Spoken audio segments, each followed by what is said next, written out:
Types of hackers. Now that we know what ethical hacking is, let's clear up a common misconception. Not all hackers are the same. It's not a single group of people. In fact, the hacking community is very diverse, with different goals, motivations, and legal boundaries. To make it easy to understand, the cybersecurity world often uses a simple color-coded system based on old Western movies where the good guys wore white hats and the bad guys wore black hats. But there's more to it than just that. First, let's talk about the black hat hacker. This is the classic villain, the one you see in movies. A black hat hacker is a malicious actor who breaks into computer networks and systems without any permission.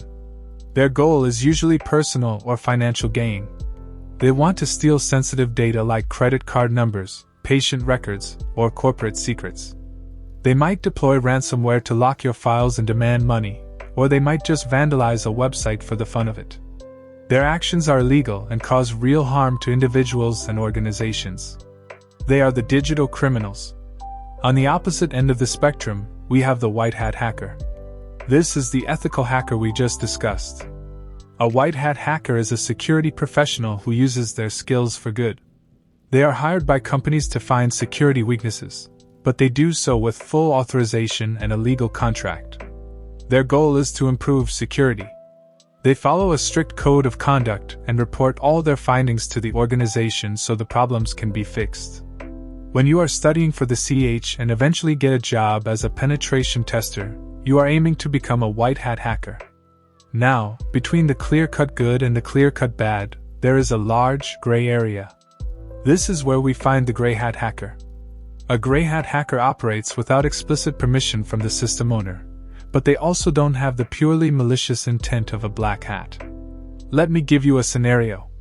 Imagine a gray hat hacker finds a critical vulnerability in a popular social media website. Instead of exploiting it for profit, they might hack into the site and leave a message for the administrators saying, "Hey, I found a major flaw. Please fix it." They don't have permission, so their actions are technically illegal, but their stated goal is to help. However, this is a very risky path. The company might see it as a helpful warning, or they might see it as a threat and call the police. The line is very blurry. Beyond these three main categories, there are other types based on their specific focus and motivation. Let's talk about the hacktivist. This is a hacker who is driven by a political or social cause. They use their hacking skills to promote their ideology.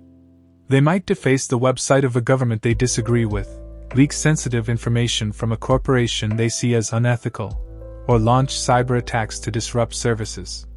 While their motivation might be ideological rather than financial, their actions are still illegal and are considered cybercrime. Another important type is the state-sponsored hacker.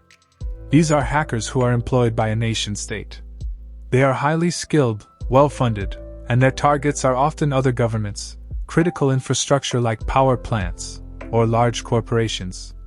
Their goal is espionage, stealing state secrets, or disrupting the operations of rival countries. They are the digital spies and soldiers of the modern era.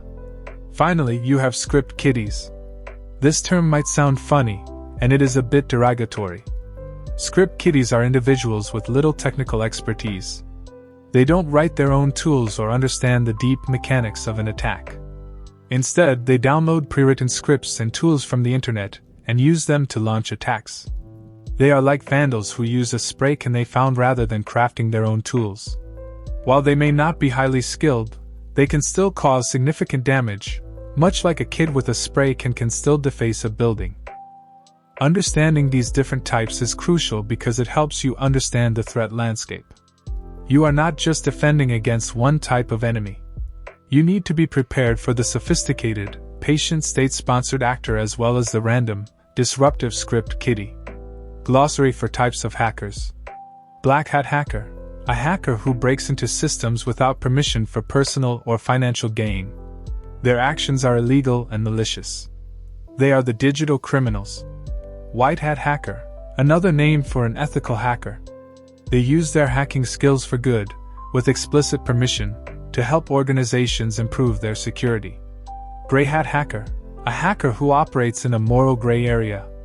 They may break into systems without permission but without malicious intent, often to expose a vulnerability. Their actions are still technically illegal. Hacktivist, a hacker who is motivated by political or social beliefs. They use cyberattacks to promote their ideology or to bring attention to a cause. State-sponsored hacker, a highly skilled hacker who is funded and directed by a government. Their targets are typically other nations or critical infrastructure, and their goals are espionage, sabotage, or cyber warfare. Script kiddie, an unskilled individual who uses pre-made scripts and tools developed by others to launch hacking attacks. They lack deep technical knowledge but can still be disruptive. Threat landscape, the overall picture of the various cyber threats that an organization faces. This includes the different types of hackers, their methods, and their likely targets.